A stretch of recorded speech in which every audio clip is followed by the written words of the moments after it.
This is Mad Hatter, and welcome back to Flatworld.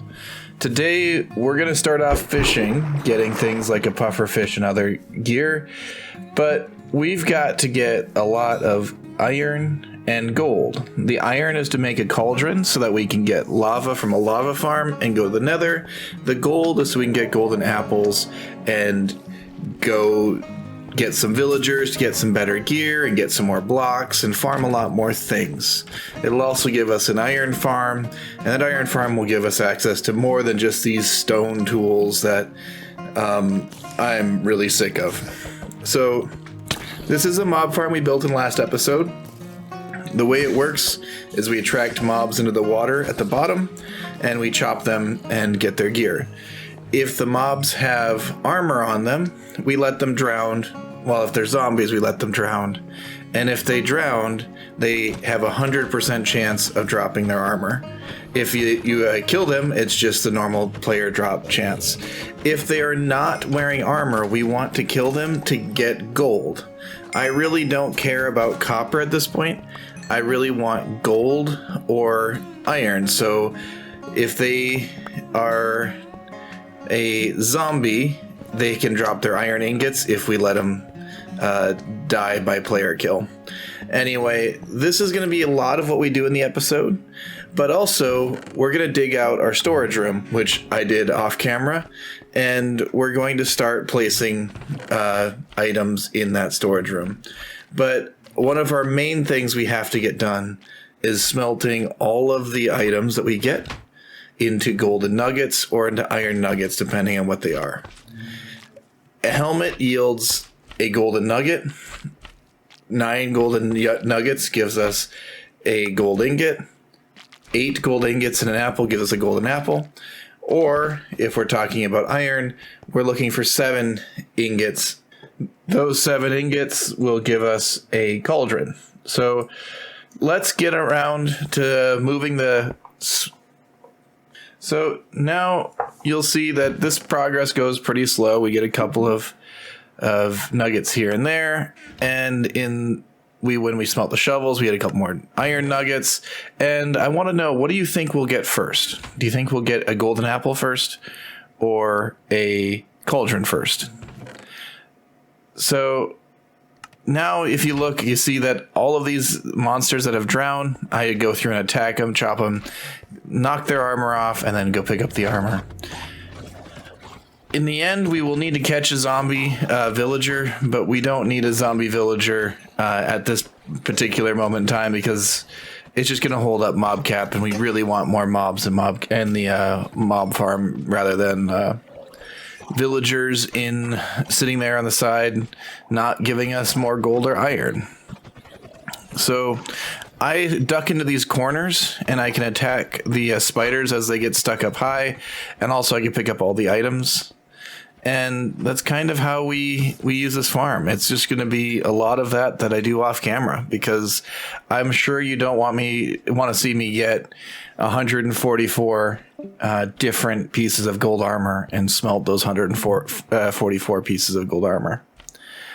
So you see we've got a mob drops chest, and now I'm going to put together a dirt chest, a wood chest, a cobble chest, and a few other things just to make sure that we have some storage and some semblance of organization, because this is, after all, a long project for a world. And after we get a little bit of sorting done, I actually have enough gold to make our first ingot. So that ingot is kind of a big milestone for us, because that means that we're 1/8 of the way to our first villager. It's going to take a lot of time, a lot of grind to get to our first villager, but that's really what this episode is about, is getting enough materials to get our first villager. So as I was building out our storage room, an idea hit me. I have copper and I can make a lightning rod.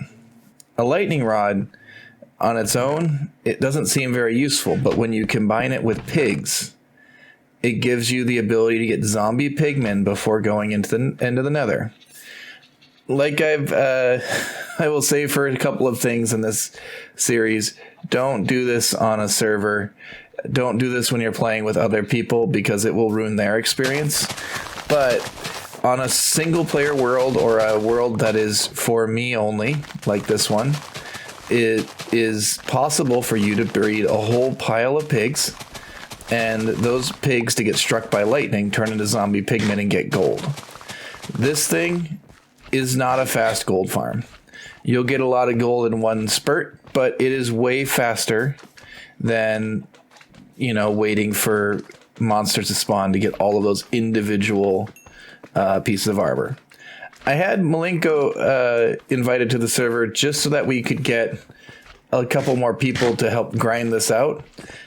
It's a lot of work getting all these pieces of armor, and it's a lot more fun when you're with friends. So we had a bit of a good time just chopping, going through monsters. He had me smelt the gold, and he would go collect them up during the nighttime and then chop trees or do whatever he wanted to do during the daytime. So we're getting there on our armor count at this point. We're probably about halfway when we start to have witches show up. Witches are a bit scary. They, poison us and cause a lot of damage. And we're going to have to use them to convert our villager. But one of the things that we can do with the bottles, after we breed up a couple pigs, is actually get honey. And honey is a really useful resource for fighting witches because the honey clears the poison effect. And if you want to do a village conversion, you're gonna need to not be poisoned because you have to be above a certain health level and be within 3 blocks of them. So you saw me take on a witch there. That what got me they got me some sugar, and sugar and redstone right now, the only way I can get it is through the witch. Well, I probably won't be showing you most of the items that we get from here on out because the items are going to be a lot of armor pieces and boots and whatever else that I kind of just immediately scrap or throw into the smelter. Right now we're halfway about to both of our goals, halfway to the iron and halfway to the gold. So this is a little bit of a folly on my part. I was looking at this saying, that dripstone is just sitting there. I could be AFKing it with water and letting it grow other dripstone. I didn't realize that dripstone didn't grow without it being on a dripstone block. Later, I did find out that the lava farm does work without a dripstone block, so that didn't kill my run. But this was one that you'll see in the background a couple of times throughout the next little bit, and wanted to explain that, it doesn't work. You can't grow additional dripstone using that block. So now we're at the six ingots range, and we're working through to get our campfires so we can get our bees sorted out, so we can get honey, so we can prepare for the witch. The witch, unfortunately, isn't going to be in any episodes because the footage got lost due to a hard drive issue. It's unfortunate. It happens to everybody, it seems like, here and there. So in the future, in the next episode or two, I'm going to have a little bit of footage I wish I had that is missing, but in the future I'm going to make sure that I don't do very, very long recording sessions that I depend on the footage for, because that is painful when you lose it. Anyway, I got some copper blocks. The copper blocks are going to sit out and they're going to oxidize to get me some of the oxidized copper and oxidized cut copper parts as we move along. And this gold ingot, I believe, is the last one I need to make a golden apple. So if you guessed we were going to get the golden apple first, then you were right. But look at how close it was. 3 nuggets away. And I had 1 in my inventory with that, or 2 in my inventory with that shovel and the sword. So really it was 1 iron nugget was all that was in it. And very shortly after, we got another ingot to make a cauldron. And now we can start thinking about setting up the iron farm and catching a witch. Those are the two tasks that we have to do to progress, is setting up, sorry, not an iron farm, a lava farm, and catching a witch. So for the lava farm, we need our bucket of lava, and we'll need to move our cobble generator. And while we're moving a cobble generator, Malenko got attacked by a witch. And if you don't know, witches are super mean. They throw harming and poison. So we're just trying not to die as best we can. But this witch ends up being despawned. Just because we don't have name tags to keep her around.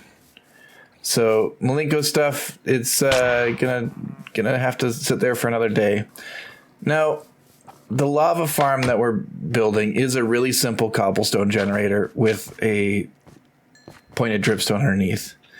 It's not anything fancy. I don't need a fancy cobble generator. We got plenty of blocks coming in other capacities, but I really, really, really do not want to lose my lava source due to water turning it into obsidian. So if you think this one is a slow generator, yeah, you're right. It isn't very fast, but I really, really want to make sure that the lava is safe, because this entire playthrough hinges on us having a lava source throughout the playthrough.